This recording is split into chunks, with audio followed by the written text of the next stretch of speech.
I'm regular Chicago Cycle Network. And for most of you guys who have been on the Monday Night Ride, you know his face because he's the supreme leader there. Anyway, we're going to get to know him and just learn about why he makes Chicago an amazing place to bike, a safe place to be in. He makes it fun. He will pushes you. He'll organize you. I've seen him sometimes, trying to get people together, sometimes on bike rides, and sometimes it can be like hoarding cats because, we all have our different, egos to boost and different things, but he did a fantastic job on Monday Night Ride, okay? So we got to give him a round of applause for that. So keep it going. Hey guys, again, thank you for everybody who've been subscribing, supporting the channel, spreading the word, encouraging me. I can't, thank you guys enough for all the encouraging words that you guys have been giving me. Just keep on going and keep on just highlighting people in Chicago and beyond who makes cycling an amazing place to be.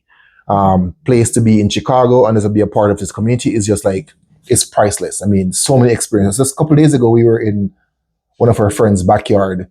I made jerk chicken for the first time and people was like, wow, one guy said he was about to leave his wife to be before my jerk chicken. I mean, that's what we're all about, okay? We had brisket, us hanging out, sharing some really fantastic time. And again, this is why I think Chicago is just it's super cool, okay? It's a lit place to be, as my kids would say, because we're like family here. And I mean, it's just most breathtaking experience to just like get for messages and saying, hey, you're coming out, you're gonna do this, you're gonna do that, people check up on you. You can't beat it, okay? And again, this is why Chicago is just, we're dope, okay? We're a dope place. Anyway, this guy right here, when you learn his name, you realize that this guy was in the Garden of Eden. He was here before biking was created, invented, okay? So he goes way back to the beginning. He was there, okay? We learn about him, his experiences, all the cool thing has been. We're gonna, exchange some manly stories. We're gonna keep it fun and enjoyable. So guys, without any further, talking and stuff, introduce yourself and let's go from there. All right, my name's Adam Perrone. I've lived in Chicago my entire life. I've been biking since 2008, although I've been biking my whole life, like even when I was a kid. But I started leading the Monday Night Ride in 2017. I was doing it all the way back in 2010, 2011. I don't remember the first time I rode it, but so that's my story. That's a beautiful story. How are you doing? I'm doing good. Yeah. I like the outfit. I like the leather jacket with the stuff. Yeah. It's pretty retro. The first time you were mentioning the picnic we went to the other day, great chicken, but I never see anybody outside of, their kit.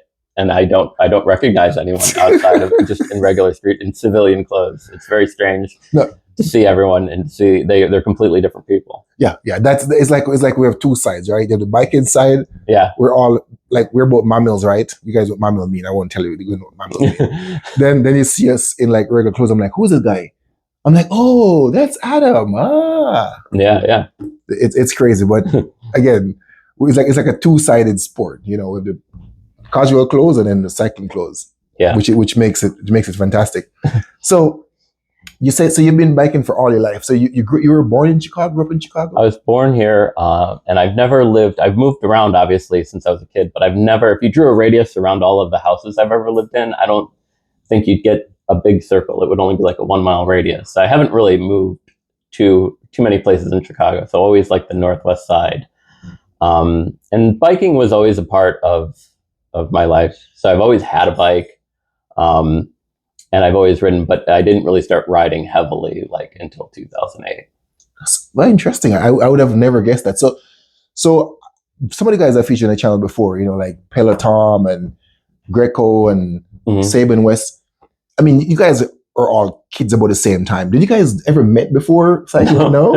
I don't know. I mean, it would have been interesting to have Strava back then to see if we ever crossed paths, because we might have. Because you interviewed someone who mentioned going through the woods and making their own trails and doing BMXing.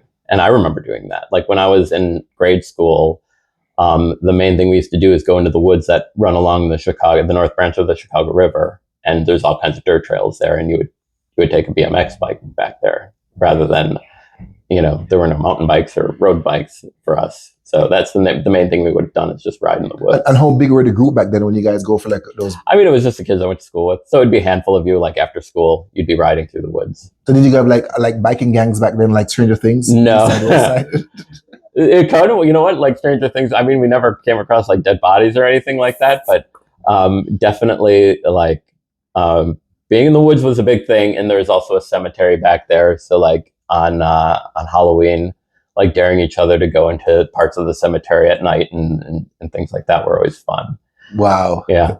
So have you guys ever heard any bell ringing in the cemetery? No. No. So do you know the story about bell ringing in cemeteries? Is it where, like, if they bury someone alive? Correct. And this the term came by Saved by the Bell, right? So is that what Saved by the Bell is? Yeah, Really? Yes, that's I where it didn't know came that. from. They will put like a string on your finger, put a bell on your grave, and then this person didn't die. They will move your finger and the bell ring. Like, oh my God, let's go dig his grave up. So Saved by the Bell.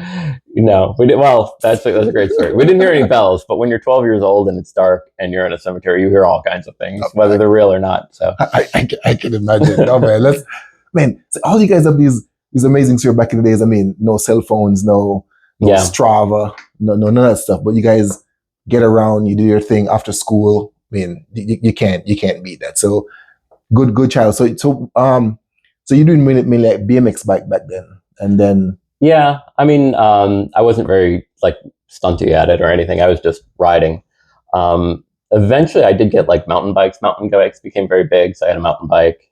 And like when you talk about before Strava or before cell phones or anything, one thing I did in 8th grade was no one knew where the North Branch Trail. It was there. Like we used to ride on it sometimes, and it started at that time like Devon, and no one knew where it ended. So all my friends, like there were rumors about where it ended. Like there were rumors that it ended in Great America. There were rumors that it ended in Wisconsin, but no one knew where it ended because we didn't have anything like cell phones or maps. So when I graduated 8th grade, I had free time. Obviously, I didn't have anything to do all summer. So I said, I'm gonna find the end of the North Branch Trail. So I got on it. I made it as far as I think Dempster. I got scared. I got scared, and I made it. I remember the exact place I made it to. There's that bridge that goes over Oakton or whatever. There's that footbridge. And I remember going over that thinking, oh no, where am I? I don't know where I'm at. I'm, scared. And you turned around. I turned around. That was, it went like about 6-7 miles, right? Or less. It would have been, from my house, it probably would have been a round trip of 15 or 20 miles. So it was a pretty big ride for me as a 14-year-old. Yeah. Oh my God, that's funny. But I thought it was just funny. I ride the North Branch Trail all the time now. And I always find it funny that I ride past that same spot where I turned around at 14 and I didn't know where the trail ended. I didn't now based on where it goes, you're like, I didn't even scratch the surface. Yeah. And when I was a kid, my parents took me to Botanic Gardens, so I knew where it ended. And somehow if I had to just get a map or something, but I never did. And then you can still jump over that and keep on going on the Skokie Boulevard, and then back on again and keep on going all the way to Wisconsin. Technically, it does go all the way to Wisconsin, I guess. But yeah, it would have been so cool if you said you went all the way to Wisconsin. It was like you went to Dempster. Like, oh my God, oh God. Yeah, that would have been pretty awesome, though. Yeah. So you started biking 2008. So was that more kind of, why did you start biking? Is it because, Well, I was getting into my 30s and I started gaining weight and quickly, like over a period of 3 years, I was gaining 10 pounds a year. So if you were to graph it, I'm like, this isn't going in a good place at all. You didn't look like somebody that was ever. I was probably 180 pounds or so. And then I decided, it's just, I need to control it in some way. And I started a weight loss competition at my work. They had a weight loss competition. Everyone, I didn't know this. Everyone put in $50 and I won. So you were the biggest loser. I was the biggest loser. Yeah. But I that was the one thing. I had tried losing weight a ton of times before that, but nothing ever worked. And the one thing that worked about this competition was it was competitive. And I guess I'm competitive. I didn't know that, but I'm very competitive. And there was no way any of these other people were going to win. So I won. How much weight did you lose? I lost. So I was at 180 and I got down to 145. That's a lot.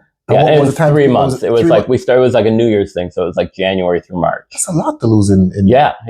And once I had all the weight off, I'm like, I can't. And I wasn't doing any exercise to lose the weight. It was just all not eating. But over the next year or two, I just started gaining it all back. But then I said, you know what, my work was only 5 miles away. I had a bike. I had a Trek, like a Trek mountain bike, like a cheap Trek mountain bike. So I started riding to work, and it was a 5 mile commute one way, 5 miles home. So it was like 10 miles of riding a day, 5 days a week. And it was enough so that it just helped. It helped keep the weight off. Yeah, because I was just watching The Biggest Loser, a 3-part series thing, and all the guys who lost all the weight, Yeah. gain it back and more. Yeah. And they're talking yeah. about the whole idea about metabolic rewiring and how some people, of course, you're on the show, you're working like 6-8 hours a day. Mhm. In real life, who does that? Nobody. Nobody does that. Yeah. So anyway, there's another story. But I would have never guessed that you're somebody with, but 180 does not. I'm about 180. 180 is not a lot, but I had gone from probably 150 to 180 fairly quickly. And, I looked just like my dad, and my dad is, was heavier. He was over 200 pounds. So I sort of knew the trajectory I was on. You're like, I don't want to be like that. No. Yeah. I'm out. Wow. And then you started, so when did you like start biking like longer distance? And at what point decided to say, okay, I'm gonna buy a road bike and then go from there? Like, what was your first bike? Like the first bike was that Trek. Well, the first bike was the thing that I took on the North Branch Trail was probably a Kmart Huffy or something. I don't know. But the one that I was biking to work with was like a Trek mountain bike. It was really cheap. But then my company moved to Evanston, and it turned from a 5-mile commute to a 10-mile commute. And I'm trying to do that on this mountain bike every day, and people on road bikes are just passing me on the trail. I'm like, I got to get me a road bike. So I got a giant, like Defy, like the cheapest entry level giant. I think it was like $700 or $800. rim brake? Oh yeah, rim brakes. It's only eight. I think only like eight speed cassette. But it was great, and I loved it. And I would time myself every day. Like I had a little Speedo, and I would just time myself. And I would try to mean you rode to work in like Speedo pants? Or no, like a little speedometer. Speedometer. Yeah. I'm just checking. He said Speedo. I heard Speedos. Yeah. Something has come to mind. I'm like, wait a minute. Is it not much better than like Speedos? Okay. Gotta go fast. Okay. So I would just time myself, and I would just try to go faster and faster every day. And I kept a spreadsheet, and I would like make sure that anytime I was really going for a record, I'm like, this is the day that I'm going to get to work the fastest. And I would write it down, and then I would try to beat that number. And so I did that for like years. And at first, like when you start commuting to work, if it looks like it's going to rain, you don't ride. Or if it looks like it's going to get cold, you don't ride. But then when you don't ride, you start to get upset. So what happened, like in the wintertime? What did you do in the winter? In the winter, I would drive. So I would just drive in the winter. Gotcha. Yeah. Gotcha. So you didn't discover all the winter gear stuff? I mean, bigger tires, you didn't talk about that? You just didn't know. The more you ride, it's like it says it's going to rain, so you don't ride, but then it doesn't rain, so you get upset. And then the next time it says it's going to rain, you're like, I'm going to ride anyway. I don't care. I get upset because I didn't get a ride in. So when it rains on you, one day you say, I got to get rain gear. And then you start riding a little bit later into the year, like it starts to get colder, and you're like, I just don't want to stop. So you start discovering all of the winter gear. So the first year I probably only rode 1,500 or 2,000 miles in commuting. But then every successive year, it was like 2,000 miles, 2,300 miles, 3,000 miles. And so fast forward to today. Yeah. How many miles do you ride a year now? These past couple of years, I've ridden 7,000 a year. Solid. That's Yeah. pretty awesome. That's pretty good. Yeah. Wow. So you still have your giant Defy, or you sold it? No. That one got stolen. It got stolen in Evanston. It was my own fault, though. I used a crappy lock to lock it up. I thought I was locking it in a place that had a camera on it. I thought it would be fine, but someone just took it, and it didn't matter that there was a camera on it. This always sucks when people lose bikes and stuff, but yeah, that's a problem we have. So we need to work on that in Chicago. Guys, please stop stealing bikes. I've seen way too many bikes get stolen in Chicago. I remember one time we went to Davenport with my father-in-law. Mm-hmm. We went to do the Bix 7. So we do the Bix, and then we ride from this restaurant called Brothers. We drive on a breakfast. Then we from Brothers right back to my friend's Ray's house, and we do a barbecue for the entire time, and it's pretty cool. I remember my father-in-law would lock up all these expensive bikes and everything in Davenport. You came back, everything was there. But now Davenport is not a place you want to do that now because it's get crazy. But I was always impressed, like in some of these places where you go to, Yeah. And you can do stuff for your bike and nothing happen. In Miami, you lock your bike with the biggest lock, the strongest lock, whatever you can do. Mhm. Somebody will find something to take off your bike. They'll take the Wow. seat. They're like, you know what? I'm gonna They'll take figure out how something. to take it. They'll take something. Yeah. You take into the bike, they'll take. That's mine, but that's another story. But something that get your bike stolen. So, how many bikes do you have now? Now I have 1, 2, 3. I have 3 road bikes. So I have I did get another entry level road bike, and then in 2013 I got a specialized tarmac, and then 5 years later I got another specialized tarmac. So I have 2 specialized tarmacs, a cheaper road bike, and a cross bike. So the cross bike is disc. Are your road bikes disc or they're rim? One's rim, 2 are rim. The most recent one I have is disc, and it also has like electronic shifting. Ooh. Yeah. Were you riding like SRAM or Shimano? I was riding SRAM on the 2013, which I really like. I like them both. Like SRAM, it was SRAM Rival on the 2013 tarmac. Really like it. Wow. I like the ergonomics of the actual handlebars and just the feel. I think SRAM's known for the sort of harder, firmer feel of the gear change. Like it's more like it's a harder like change of the gears, whereas Shimano tends to be a little smoother. Smoother. Well, I'm just getting. I just got my. As I said, we were talking about it earlier. I just got my first Di2 shifter, and again, when I bike in the beginning, I always say I will never get like a electron shifting bike because it's a waste of money and time and blah blah. And no, don't tell anybody I said it's okay, but Di2 is the way to go. Electron shifting is. I mean, it is. So all the people I said I wouldn't get in the bike, I apologize. You guys are correct, man.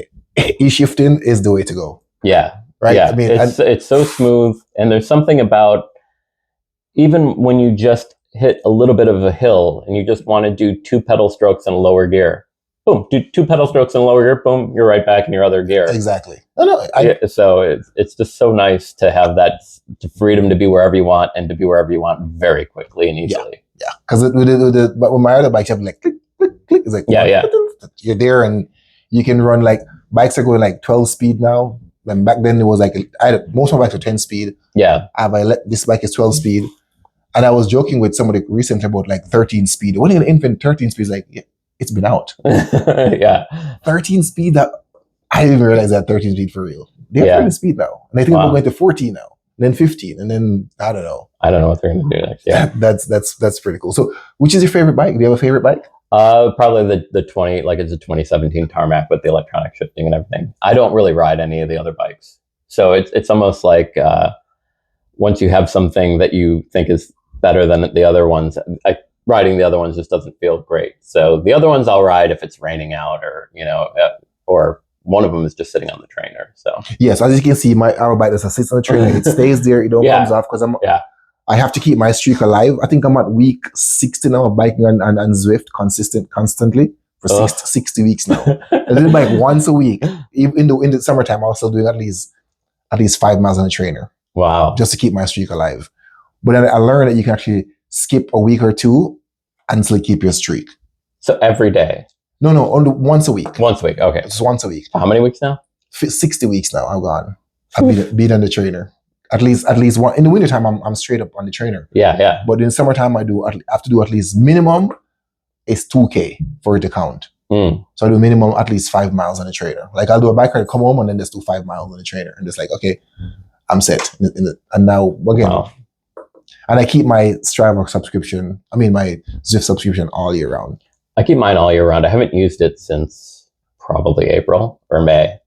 But I should pause it. I don't know why. I'm just lazy. But I always think there's been some times in the past week where I'm like, it rained on Wednesday, I'm going to do Zwift, and then I don't. Or the rain days it's not rain, but it didn't rain. But again, for me, it's just I keep it because I want to keep my streak alive because it's pretty cool to see that like numbers going up. So I like it's like, some days I just can't ride. Some days I just cannot ride because of work and family stuff. And I'm like, I'm going to keep my Zwift on and I can just keep it going. Yeah. So 2008. So that's not very long compared to some of the other people have been biking. Mm-hmm. So do you mainly bike for just more group rides or do you race? Do you do like crits? Have you done any crits before? I've only ever done CX racing. So I did 2 2 years ago or 3 years ago, I did CX, The cyclocross. cyclocross. So it starts in like Montrose now. It starts end of September and it runs through December. Yeah, too cold, man. Chicago, man. Those cyclocrosses. Even to go watch those things, it's just too cold for me. Yeah, it's super fun. And but it is cold. But we've gotten very lucky. The 2 years that I did it were real mild. So it would be days where it was cold in the morning, maybe at 40s in the morning, 40s or 50s. But I was doing 2 o'clock or 3 o'clock races, and by then it was in the 50s and 60s, which is perfect. Oh, 50s and 60s. Yeah. Fantastic weather. But but I've seen some of these, like when Manny did some of the race in Bryan, and it's like 40s, man. I'm like, and it's raining. Sometimes it's raining or it's muddy. I've yet to have a race that was really terrible with weather. So I've just lucked out. Why? I haven't done a ton of them though. I haven't really done a ton. But it's enough. It's enough. So still no crits. No crits. I haven't even done crits, but I want to do. I want to do crit practice with Triple X has crit practice on Tuesdays at the beginning of the year, April through May. May. Something like that. Yeah. 2 or 3 months. Yeah, in LaBelle Woods. So I want to try that. I don't know that I would ever try a crit race. So I feel like I'm too old to start something. I'm already felt like I was already too old to start CX racing. Every year I would hurt something, whether it's something simple. One year I like jammed my thumb or hurt my thumb. Another year I broke a rib. I mean, every year. From biking? I just took a really hard fall on a turn. It was going from gravel to wood chips. And I had never ridden on wood chips before. So as soon as I hit the wood chips, I just went down like a sack of cement, and I just went down on my side, and I went to lift my bike at the end of the day into my car, and I just felt awful, like an awful pain, and it lasted for 8 weeks, and I figured it was probably a bruised or cracked rib or something like that. Did you tell your wife? Yeah, that one I told her. I don't tell her about all of my crashes, but I told her about that. Because I'm limping home and I don't tell her anything. She figured out eventually. I'm like, nah, it's just like a little scratch here and there. So it's a funny thing about your cross bike. So this is how observant I am. I did notice at the barbecue that your cross bike, the road, it has 2 different wheels on them. Yes. It has 2 different tires. Yes. And that's because the one tire, like I looked up what's the best cross tire, and I looked it up. I started doing cross during 2021 or 2022 when there was a lot of shortages because of COVID. And I looked up what the best cross tire was, and it was this one, and there was only one of them left. So I bought the best cross tire, and I put it on the back. And then whatever other tire was second best, like the runner-up, goes on the front. So that's why there's 2 different tires. And those are 38s you have on them? Those are 38s? Those are, I think, 33s? 33s? 33s or 34s. Wow. Like, when I started, I was like, hey, Adam, you're not playing nice. There's going to be matching tires, man. They're going to be matching tires. I didn't say anything. I said, oh, interesting. But I did see that. Just didn't say anything about it. Yeah. So you mentioned Triple X. What group do you bike with in Chicago? What's your home team? So it is Triple X. And I started riding with them a couple of years ago, mainly because I started doing their Saturday rides. They have a team ride on Saturday. And for me, it's perfect because they do an easy no-drop ride out to Highland Park.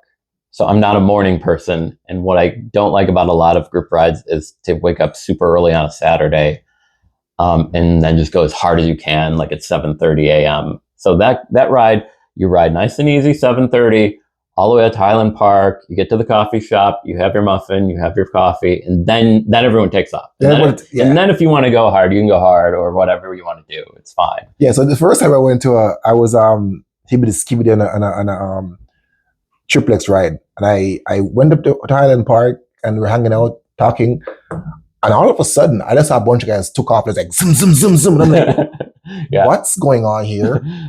And it's they're going to keep on going. So what somebody said to me was that basically they take off really, really hard to shell the group, and then who can keep up. But I'm like, okay. So I chase down you guys like a madman to catch up. And I'm like, what? Then later when it was explained to me, anyway, that day I had a flat. Oh. I had a flat and St. Mary's by where they have the horse people right there, the first red light, and I got a flat. I was riding tubular. And I rode my tubular from there back all the way back home. Oh. By myself. At like 10 miles an hour. But I made it. Yeah. So now I don't do tubulars anymore. Like that's out. But Triplex is a fantastic group. I'm officially in Triplex too because same reason. I felt like I was just like going on the rise. I'm like, you know what? I'll just pay the fee and just become a member because it's a pretty fun group, really cool things, and there's some really awesome people in Triplex. And it's usually a pretty big ride too, which is also nice about. Sometimes you could do a weekend ride and it'll be 10 people or 5 people, and Triple X always tends to get like 20 or 30 people at least doing a route. So yeah, and then as you mentioned before, what they have coming up this on the 20th that we would think about doing? Oh, Triple X has a 3-state ride that they do every year, a Spratling ride, and it goes up to Wisconsin and it goes to Indiana. I don't know the total mileage, but it's something like it's like 130, 140. 130 or 140, yeah.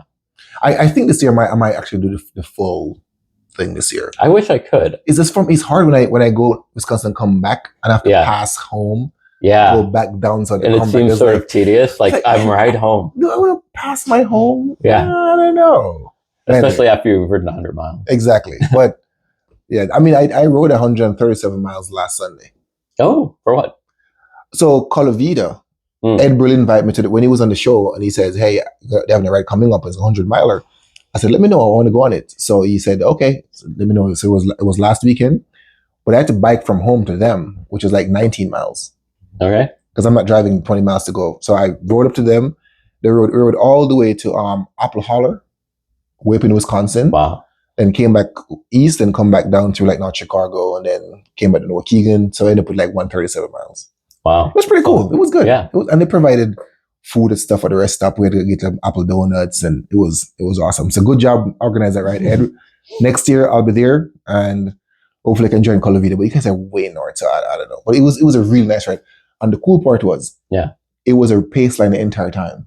Oh, that's nice. So you basically will never get tired because it's a constant, like 20, 22 maybe. Yeah. But it's constant rotation. Everybody, we had about like 12, 14 guys, constant rotation. Yeah. So it was just like super smooth but on the way, and then when we got back to Waukegan, then some guys started punching, so I went punching too. But that was pretty awesome. I think you did a Triple X ride with us. So Triple X also does border runs. Once a month or so, they'll just go to Wisconsin and back. And you went on one with us once.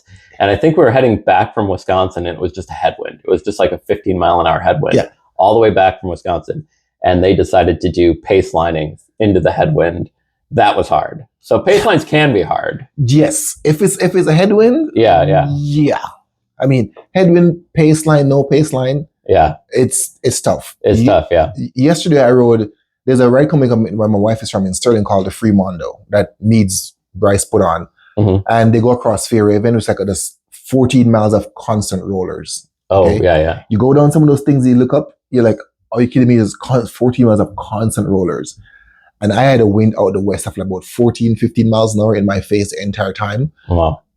At one point, I almost cried. I'm telling you, because you go down the hill, but come up, and as you go up on the top, wind in your face. And it was just like painful. However, on the way back east, it was amazing. I was flying with a tailwind. But going that is like 14, Fairhaven is like 14 miles from beginning to end is 14 miles. Yeah. And just imagine biking in rollers for 14 miles with a 15 miles an hour headwind. Yeah. I highly recommend if one day we can get a group together. It's on the 14 coming up. Okay. It's a fantastic ride. You get to your start and your finish will be the exact same time because there's no traffic stop. There's no traffic light. It's a fantastic group. You get to see the nice country over there, like in Chadwick area and stuff. Beautiful. If I could do it, this again, I'll do it, but we'll see. But that's a fun ride. Triplex, you get a big group together and go out there and do that ride. Yeah. And so maybe like two-hour drive. That's all right. And they have like different waves. You can start whenever you want. Yeah. But the main group starts at 9. So if you leave here at like 5:36 in the morning, you can get there in time and get yourself together and bike. They have about 60 to 70 people that shows up. It's pretty awesome. Yeah. And it's not a race. Okay? Yeah. It's a ride. You can go hard if you want, but it's a ride. So they have a pace line with 60 or 70 people? No pace lining, but if you want, you can do a pace line. Okay. At some time and point, if you want, you could just use your own group and stuff and do whatever. But again, it's not a race. It's not like Race the Lake. Yeah. So it's pretty awesome. Have you done a Race the Lake? I've never done that, no. Why not? I don't know. I want to expand more. I mean, that's one thing that I'm going to be doing differently, I think, in the next coming years of my riding life is just try to expand and do more stuff. Because I was asking, like, what are your plans for this year? Like, this expand no more, like, yeah. Well, this year kind of is over. I'm not looking forward to being inside. But there's CX racing coming up that starts in October through December. There's also just continuing to ride in winter weather, which is a challenge in and of itself because it starts to get windier. And I do like when you were talking about headwinds, like if I'm going to go out and do a ride, the route I'm taking is always determined by I want to ride into the headwind, going out, and tailwind coming home. Tailwind coming home. Smart man. I do the same thing too. I do the same thing. Yeah. So if there's like a wind out of the south, I'll take the lake. I'll go onto the lake trail, go south, and then otherwise I go north and then come back. So this time of year, there's a lot of north winds. So it's always heading up our normal routes, Sheridan, going up north and coming home. So I don't have too many big plans for any big rides this year. I'd like to do Apple Cider Century again. I haven't done that in years. That's one in Wisconsin? It's in Michigan. So it's just outside of New Buffalo. It's in a town called Three Oaks. But it's just really pretty. A lot of rolling. I think there's like 3,000 or 3,500 feet of climbing, over 100 miles. Really just rolling roads, really pretty. When is this? It's usually the last weekend in September. So it's going to be like right after the Three State border. Yeah. Well, you probably are going to have that fitness, so maybe you could actually, keep that fitness and carry it over. Maybe. That's how I used to. So before COVID, I was commuting to work, and all of these rides, like the Monday night ride used to start at 6:30 before COVID. The Wednesday night ride used to start at 6:30, so that by the time you got halfway through September, they were over. Like the last rides were usually next week. That would be the last Wednesday ride and the last Monday ride in the olden days before COVID. So after that, I would do the North Shore Century, and then the following weekend I would do the Apple Cider Century, and then I would just go back to commuting. Oh, because this weekend is a North Shore Century. Yeah. It's on the 14th. Is it? I wasn't going to do it this year, so I think it's on Sunday. Yeah, I think it's on Sunday. But I mean, the North Shore Century is the same ride we do, same places. Yeah. It was special for me back then because I wasn't usually riding 100 miles. Right. So in my commuting days, so before COVID, I used to commute a lot, and then after COVID, I don't commute anymore. Yeah. No, we ride like 100 miles for breakfast. Yeah. But in the pre-COVID days, I was mainly a commuting rider. So I would ride, 10 miles to work, 10 miles home. So I'd get this base of 100 miles every week just going to work. And that was of my, 6,000 miles that I would ride every year. Most of them were commuting miles. And then I would do these group rides as sort of like extra stuff. I consider myself mainly a commuter more than a Really?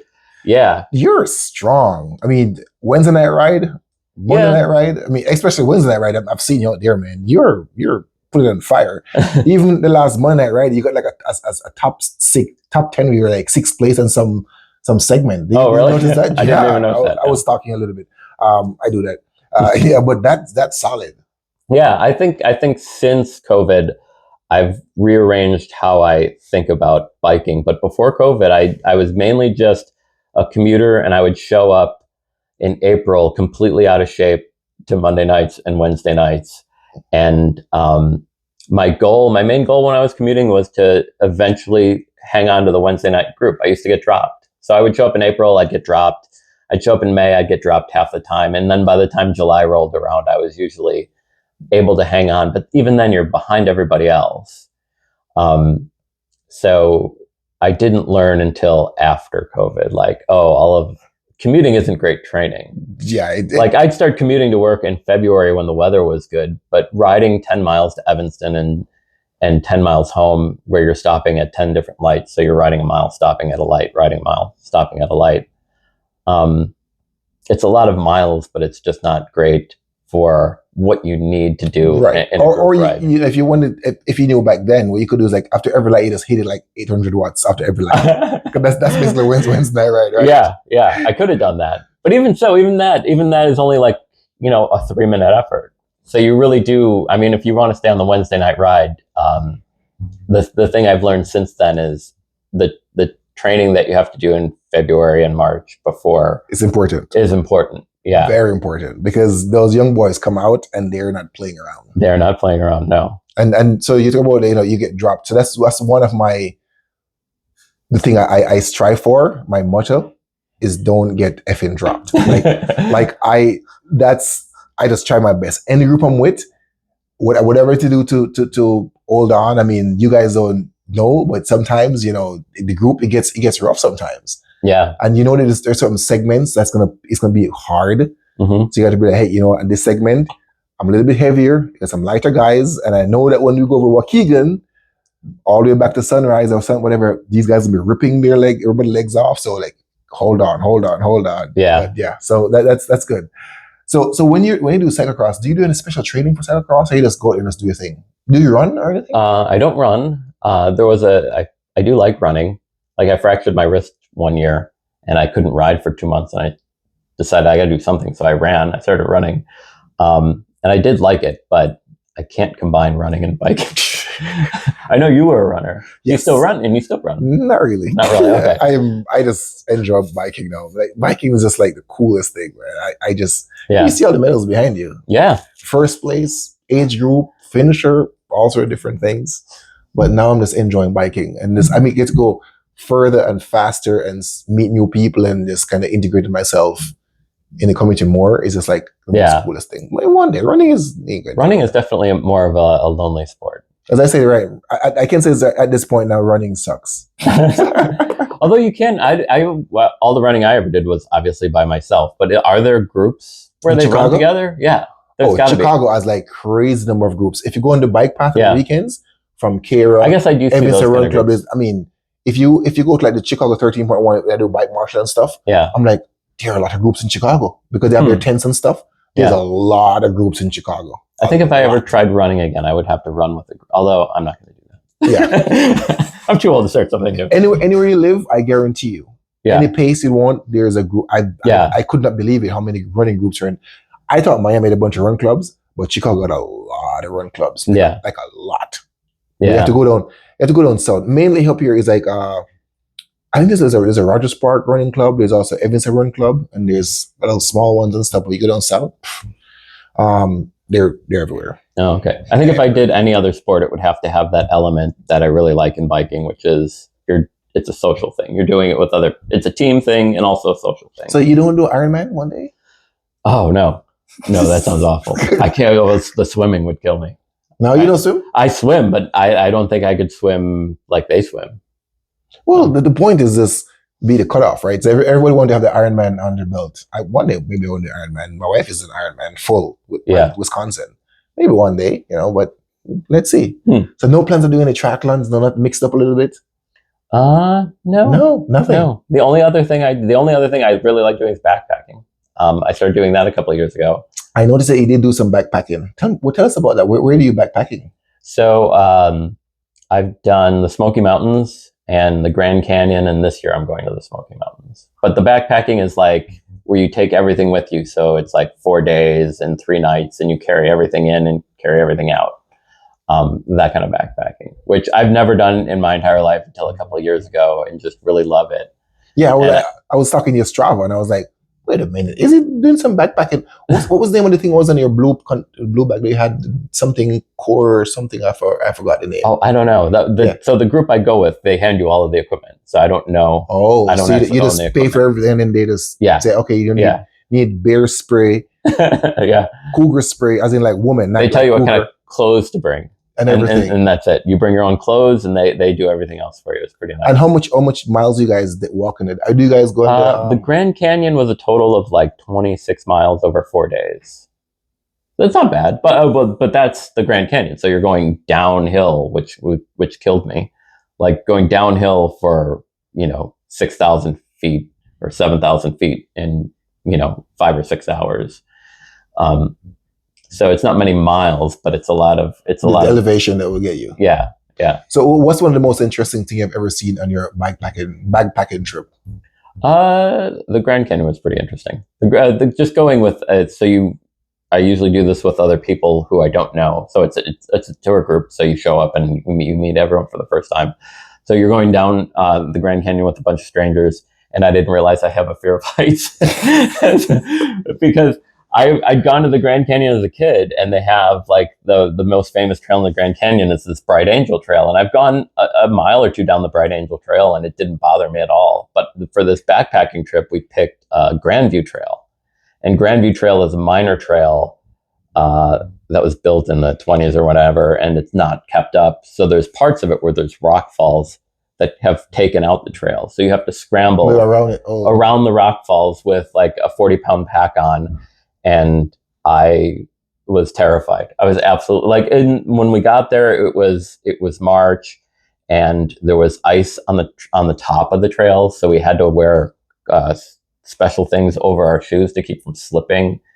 And it was cold and windy, and the trail's this wide, and on that side it just falls. Oh my God. And I didn't realize that really bothers me. But it really bothered me. I was terrified the whole way down. And how big is the group? Our group at that time was like 5 people. Oh, that's not a lot. Yeah. I think like need more people. Well, there's one guy who has to carry a lot of stuff for people. So they really can't do too many. I think the most that they could have is 6. So it was one guy. So you guys give the guide almost the stuff to carry. Well, the guy, we're dividing it up. But the guide, if I had 40 pounds, the guide had 50. Oh, then. And she was fantastic. Like amazing. The guys. So I guess when you do this tour, she's gonna explain to you like what you're looking at and history and all that. Yeah, she knew the entire history of like she would tell you like that rock formation is millions of years old, and here's how it was formed, and really informative about everything. But just talk about fit. I mean, she's doing that, twice a week into the Grand Canyon, guiding groups of people, and then like sometimes carrying their stuff if they're having trouble. Wow.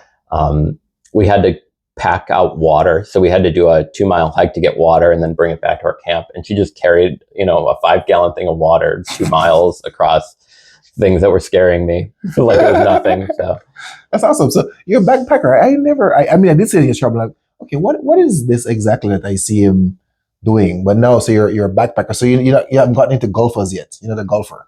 A golf? No. You don't play golf? No. No, no. So biker and backpacker. Yeah, okay. If I lived out west, it would be great. I would probably backpack all the time, but I'm, sort of committed to Chicago. I can't move out of that mile circle that I've lived in my entire life. I'm surprised that you, because I thought maybe you're an explant. I didn't realize you're from Chicago. So you came from like somewhere else. No, move here. Been here my whole life.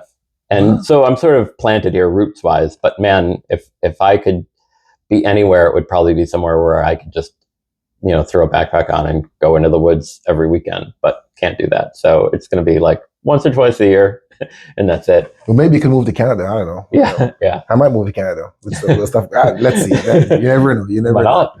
Yes, so when you go on these, just by yourself or do you take your family or just you and your wife? So the reason I did this is because I don't know anyone who backpacks. I don't have any friends who backpack, and my family definitely doesn't want to do it. So I had to, and I don't own any of the equipment, and I didn't even know if I would like it.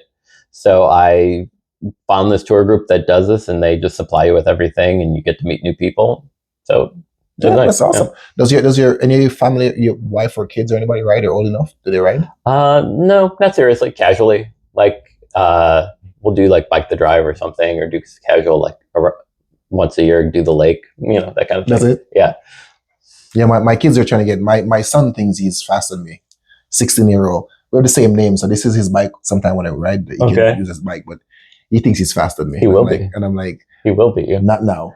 So now, I teach him by beating him. And I'm like, you're not even 10% my ability. It takes time. Just humble yourself. Because we've gone on rides before, and I will drop him. Yeah. Like open up a gap on him, like a mile. I say can't see me, and then see if he can use his brain to figure things out. Then I turn back and check on him. That's the way I teach. But one day, what's going to happen is like my son, when he was a teenager, it's probably only 14 or 15. We always used to race. You're competitive. Your son is competitive with you. So we would do like a foot race or something. And one day he wanted to foot race me. And I thought, okay, I'm going to make it so that it's close, but I'm going to eventually either beat him or let him win. I don't know which one. So we take off and I start running thinking this is going to be easy. It was super hard. I had to really work. And I'm like, that's it's only a matter of time before it's impossible. Look, this is it. The rule is don't underestimate the strength of youth. Oh yeah. Okay, Yeah. I know my kids. I'm not sprinting with my kids. I'm not trying to pull a muscle and that stuff. Long distance running. Oh, I did hurt myself on that. When I did finally catch him, I was like, I hurt my leg. Yeah. So I tell my kids, you guys want to challenge me in a sprint? You're fast. I'm not sprinting you guys. I'm not playing the basketball, you guys, because I don't play basketball. Mhm. I'm not sprinting you guys. I'm not no sprinting because I'm not trying to hurt myself. If it's gonna be a long, slow run, like a 5K or mile or a 10K, we can do that. But sprinting, nope. Yeah. Because I've seen way too much of my friends trying to sprint with their kids, 16, 17-year-old, and they pull something and they have to go to chiropractor. I'm like, nope. I know my limit. And you guys can have the speed and all the good stuff. Don't do it. Not my thing. So you say you're going to the Smoky Mountains. I went to Smoky Mountains a couple of years ago. Yeah? Yeah. It was in 2018. And I went on the Appalachian Trail. Yeah. And there's a place in the Smoky Mountain. There's like some outlook. You can go up and you can look over and see. Have you know what I'm talking about? Yeah. That was, we went to it's a fire tower. Yes. I went to that one. Yeah. Yeah. And when you climb myself and stuff, it's like, you're like, what the hell? The thing to climb. Yeah. And the fire towers aren't maintained. So they're creaky when you get up very there. creaky. But it was cool just to see the 360 view. You can see like this North Carolina, South Carolina. You can see all the different stuff around. It's pretty cool. I was in a really cool cabin that was on a mountaintop. So that was pretty awesome. And the Appalachian Trail, when I was on it, it was March or April, and all of the thru hikers are starting. And so you start in the south. You don't want to finish in the south because it'll be too hot. So you start in the south in like April, and you work your way all the way up north for months. So there are all these people who are starting out, and you're like, they're going to be hiking for the next 2 or 3 months on this trail. Yeah, it's crazy. I don't have time in my life to do all that cool stuff. But one day when I when I win the Powerball, they wanted to. Somebody wanted to. Somebody in Missouri and Texas won the Powerball. Oh, really? $1.8 billion. That's too much. I won't even play it. Hey, that would ruin my life. I want to buy all you guys new bikes, so I played the Powerball these days. Okay, you can. So that's why I play the Powerball. So I can buy all my friends. So if I win the Powerball, everybody at Wednesday Night Ride get a brand new SL8 Pro. Okay, my promise to you guys. Yeah. Everybody, you get a SL8. All right, that's the plan. So let's say you bike around the Chicago area a lot. Mm-hmm. What's like one of your most favorite place to bike on in the city? If you tell someone, hey, if you want to go for a bike ride, this is my favorite place. Go check it out. If there was someone from out of town, I would take them on the Lakefront Trail. It's sometimes busy and it's not great for like, if you want to go fast. Although there are parts of it now where you can, but definitely like the Lakefront Trail is beautiful. You get the people watching all the cool stuff. People watching. It feels great to be along the lake in the summer, especially when it's like in the 70s, 80s. It's just a perfect place to be. And it feels like, you appreciate the city that you live in because it's so beautiful, and that they've dedicated so much of our lakefront to the public, which is unusual. If you've ever gone to other cities that have waterfronts, it's very unusual to have, 15 miles of park space. Yeah. And again, people watching on this, if you want to go for a nice, slow, chill ride, Lakefront is the place, because when it's warm and nice in Chicago, everybody on the mountain is on the lake. You gotta be careful. Very, very careful. Don't go over like 15 miles an hour, because there's gonna be somebody on a skateboard, a rollerblade, a tri-bike with the head down. And it's like, what are you doing here, right? All sort of different things. People cross the path, don't look. But again, you see this to see everybody. There's this barbecue, is grilling, and people playing tennis. I think there's a golf course somewhere along. Oh yeah, there's a golf course. Beautiful soccer. People playing soccer. I mean, all the family just hanging out with all the kids, and volleyball. Don't forget the volleyball. Oh yeah, tons of volleyball, and sure. Then the S curve, you can have a drink, and out you can walk from the lakefront back in the city underground. Oh yeah, there's lots of beer tents too. A lot of beer tents now, which is new stuff. So then there's Navy Pier right there. Yeah, of course. Then there's Tri Beach. You want to go for a swim? Go to I call it Tri Beach. That's my name for it. Tri Beach. You can go swim right there in the little beach area right there. So you're correct. Then you pass downtown a little bit, Navy Pier. You go around the other side, bunch of running. Yeah, and all sort of. It's pretty wide open. South of Navy Pier, like if you want to do just like 20-30 minute effort. Yeah. Once you pass the Science Museum, I think that way, then I think it's actually pretty good. Yeah, all the way down to Indiana. And it is a rare place where you can go The only place I've ever had this experience is when you get out of Chicago and you get onto like Wisconsin farm roads or Indiana farm roads or Michigan farm roads, where you just, as soon as you leave, you're riding for 20 miles and you don't stop, and it doesn't hit you until you're like, wow, I haven't stopped. Yeah. But that's the one place you can go in the city of Chicago where once you're on it, you don't have to stop for anything. There's no stoplights, there's no anything. So, and those efforts do count, like those long efforts that are good. Yeah, even if you go north, sometimes it's have to stop. But if you go west, then you're in good shape. But yeah, like where my wife is from in Sterling, as I told you before, you can your start time and your stop time is exactly the same. Yeah, because I rode yesterday about 65 miles, and I think on an entire ride I probably saw like 5 cars. Yeah, that's it. Beautiful. So we have that all stuff. That's cool stuff. So we asked what's your favorite place to ride. What about one of the favorite ride I've ever been on? When you're just like, oh man, this is so awesome. I had the best time of my life on a ride itself. The ride itself, I mean, the one of my bigger accomplishments was probably an apple cider century ride, because that was sort of, in my commuting days, the end of the season. That was the last big ride of the year. And then I could have 6 months between October and April where I didn't really have to do anything other than commuting. So there was an apple cider century where we were with a group of people there used to be a bike group that I was with called 1027. Yeah, I still see those jerseys around. Yeah. So I used to be on 1027, and they had a Sunday ride, and I would always ride with a lot of the 1027 guys, and it was a lot of fun. And they would do the apple cider century, and the year before, I'd always get dropped. Like, I couldn't just keep their pace for 100 miles. And then there was one year where I finally did the entire 100 miles at their pace, and the riding time was under 5 hours. So that's solid for outdoors. That's solid. Yeah, that's solid. The total time wasn't 5 hours because we had right two the stops and everything. But the actual riding time itself was under 5 hours, so that was nice. So you must have been like, Adam, make fire. yeah. Even though I was hanging onto the back to save my life. We'd start out with 20 people.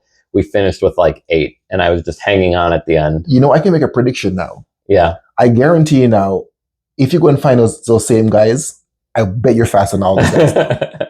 I don't know. No, I know No? that. No, they're all still super strong. Yeah. Who are those guys? Take them to the Wednesday night ride so they can see what's up. Some of us still do the Wednesday ride. Who would be someone that was on 1027 that you ride with now, that you rode that century with? That's still. I'd have to look.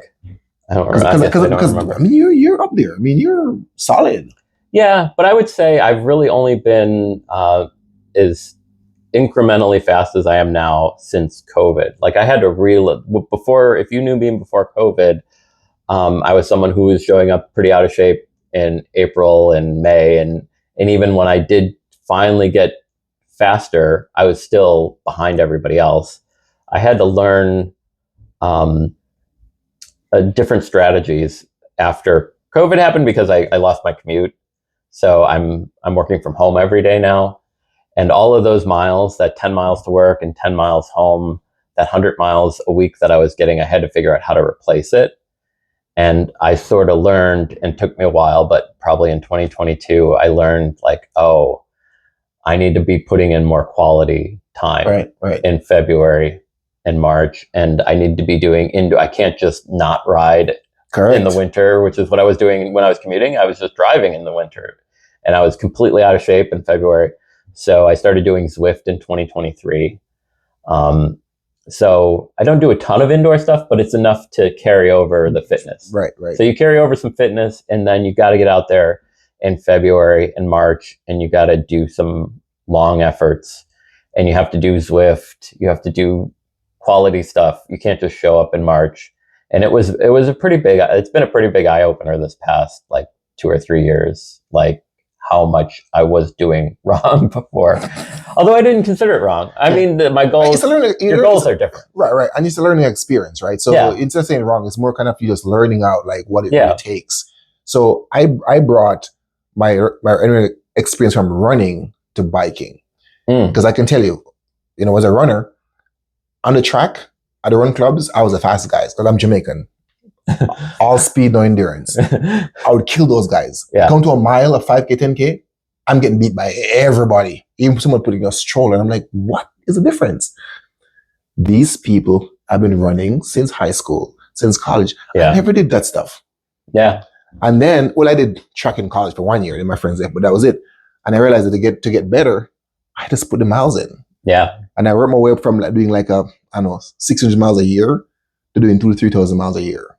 All of a sudden, I was like, even guys were like, oh, Omar, this is too much you're doing and it hurt yourself, blah, blah. Those guys get way faster than them. Yeah. By putting those miles.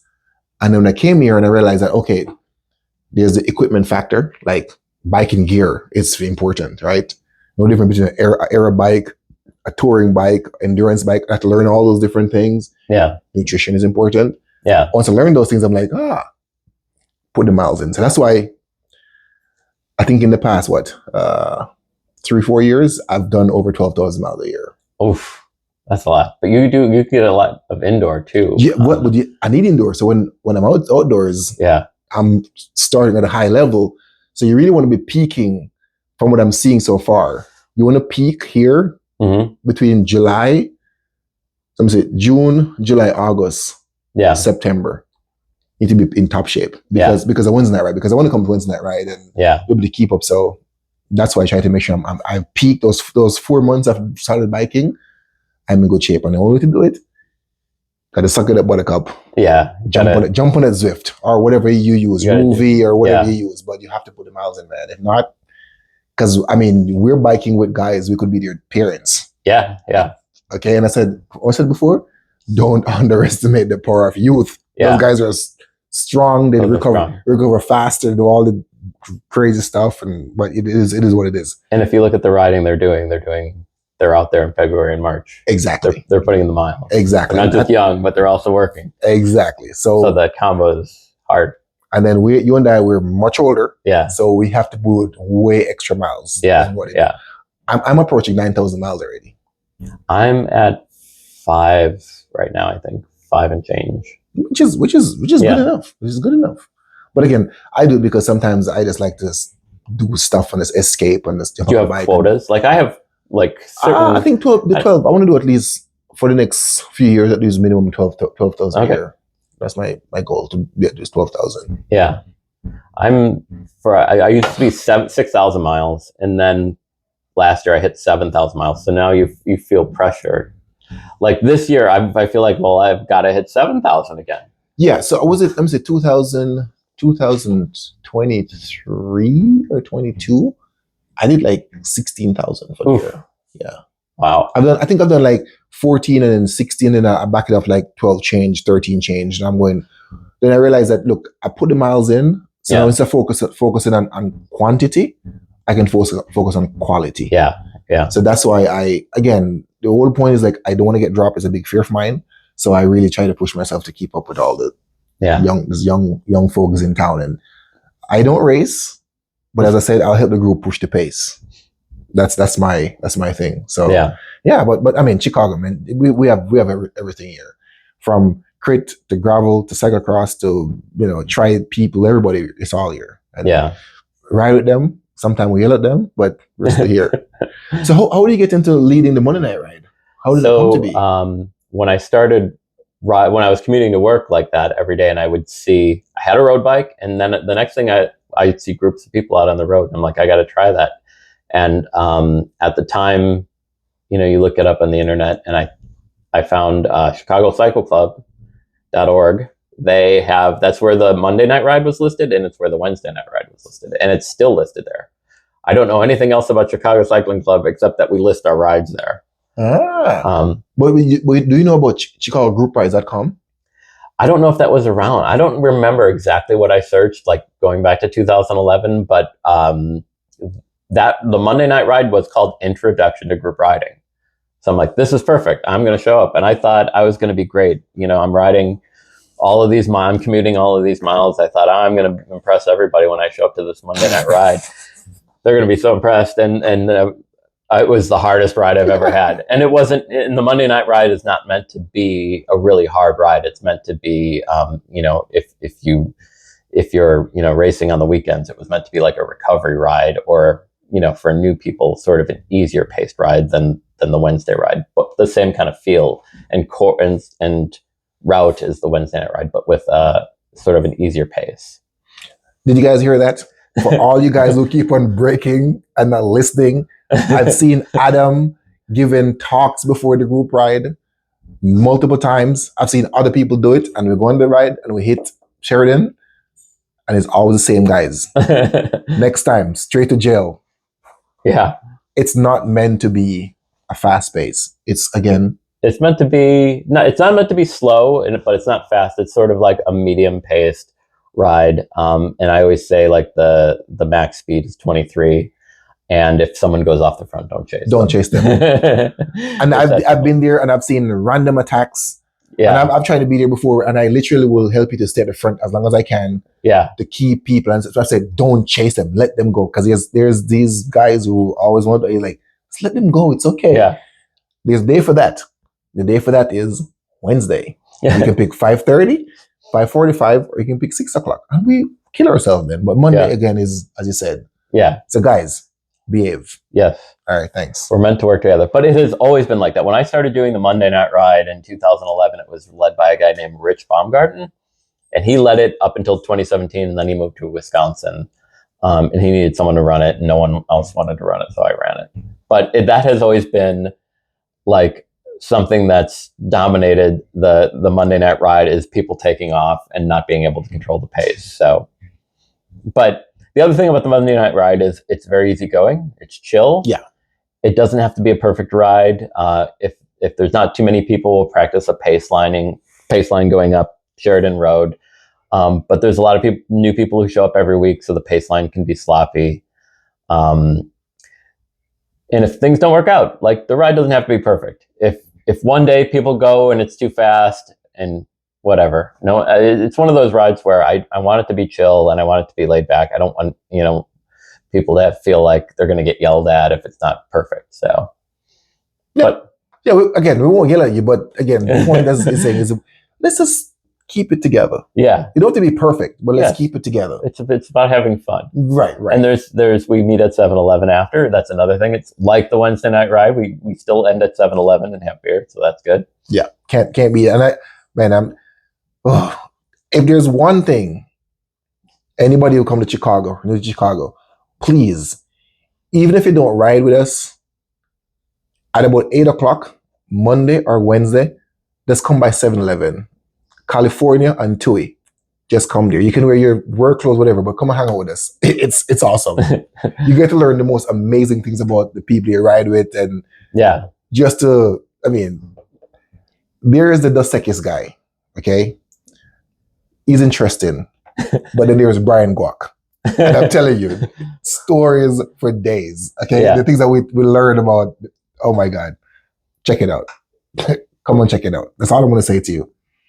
Tomorrow, and then tomorrow we start at 5:30. Tomorrow's at 5:30. So the days are getting shorter, and we don't want to shorten the route, so we just make it half hour earlier. So 5:30 Monday, Dunkin' Donuts, California, and Lincoln. Mm-hmm. And we have 4 more rides. This year snuck up on me. I felt like 90 degrees just 2 weeks ago or something like that. So all of a sudden it's September and there's only 4 Monday night rides left.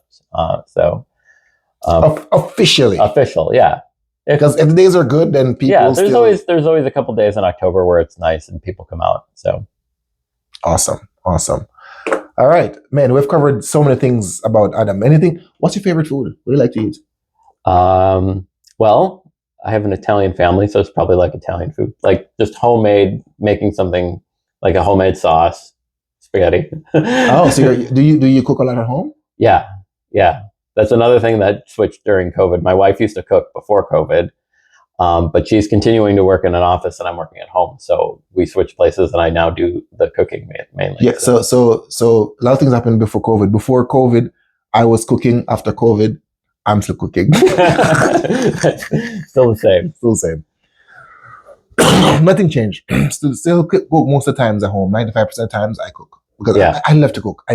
Your chicken was awesome. As you can see, the jerk chicken. Yeah. When I was in Miami, okay, imagine me cooking for 80 people. Yeah.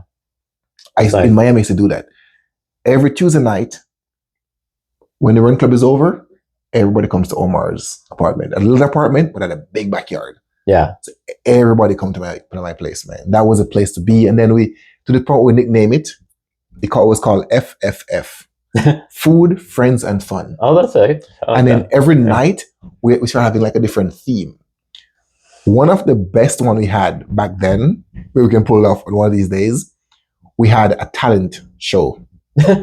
So we had people doing in my living room, singing, doing backflips. I was a host. So I don't know if you saw my card tricks. So I was doing a bunch of card tricks. And people were like just mind blown about stuff when we have like, I'm like, I have friends with so many different talents. I didn't even realize that happened. So, and then one night we had like a piñata. So a friend of mine climbed on the roof of the apartment and then headed up a piñata with a pit, man. Miami Run days, you guys, man. And we used to play like Pictionary. Yeah. So we used to draw like pictures, trying to figure out who, what is what. And then in Miami was the first time I learned the term roadhead. Because I didn't know what that was. If you don't know what it was, I'll tell you afterwards. But for some people, once I said roadhead, you guys know what I'm talking about. I had no idea what that meant until a friend of mine explained to me what it meant. All right, that's another story. We won't get into that right now. Yeah. So as we wrap up, what keeps you going? For cycling. Cycling makes me feel alive. I mean, I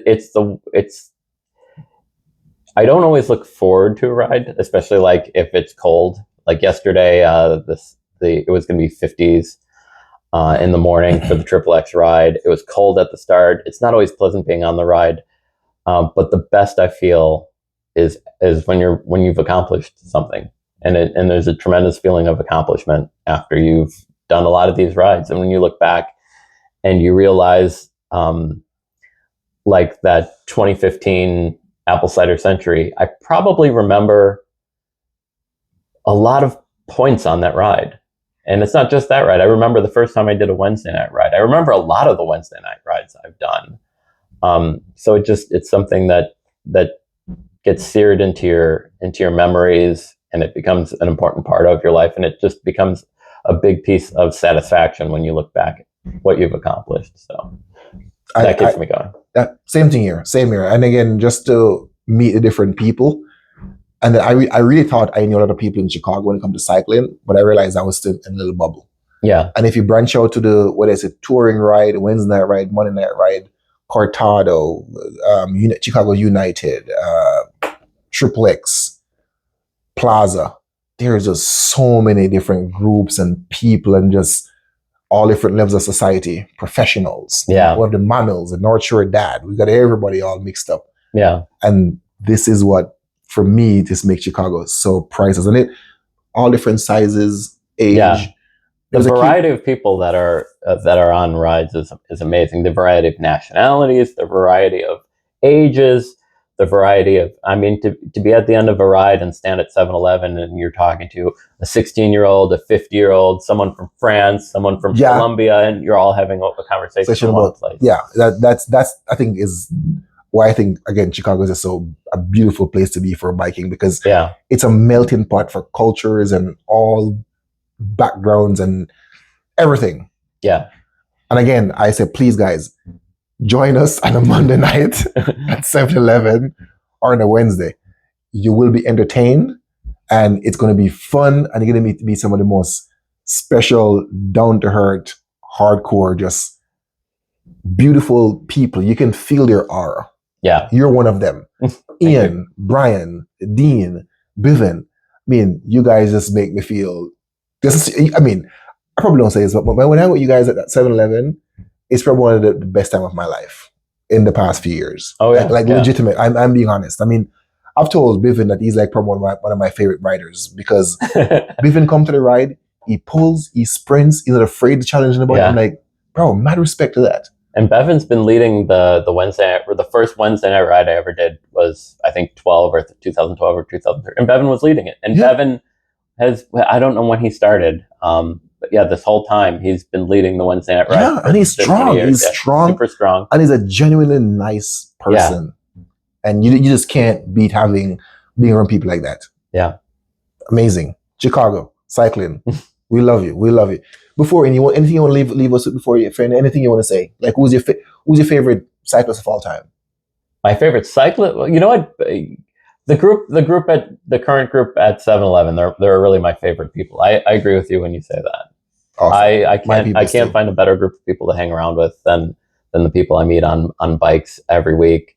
And the people that, one of my favorite things on Monday night is when there's new people who show up, and there's new people every week, and you get a handful of new people, and you just see how they feel when they've finished the ride, and you could see we've just converted somebody, and they've got the bug, and they're gonna have it for a very long time. So I really like that.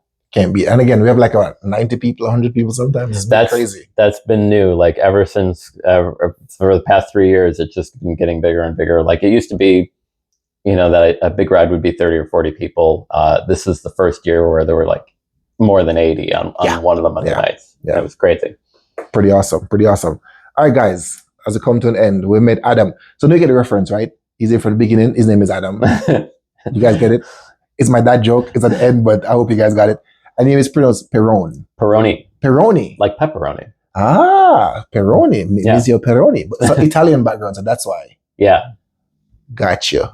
So Adam, so I said Perrone, so now I know it's Perrone. Yeah, it could. I don't know the official pronunciation, but most of my family is like Perrone. So gotcha. Adam Perrone. He's here from the beginning because his name is Adam. Okay. Yeah, no, but great guy, fun guy to be around. I mean, I love seeing you on bike rides from Triple X to Monday night, Wednesday night, whenever I see you on the road, man. It's great stuff. And you and Ian could be brothers because of your beard and everything. You could be Ian's younger brother.